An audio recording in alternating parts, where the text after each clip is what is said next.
اعوذ باللہ من الشیطان الرجیم بسم اللہ الرحمن الرحیم السلام علیکم ورحمۃ اللہ وبرکاتہ۔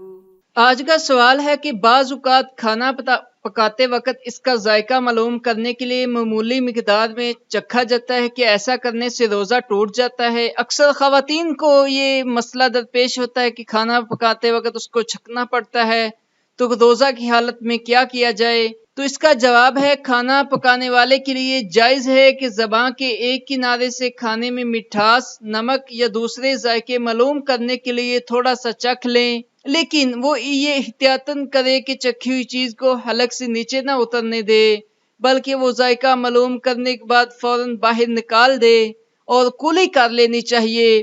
اس طریقے سے اس کے روزے کو کوئی نقصان نہیں پہنچے گا۔ جزاک اللہ۔ اللہ تعالی ہم سب کو دین کے حکام سمجھنے اور اس پر عمل کرنے کی بھی توفیق عطا فرمایا کرے۔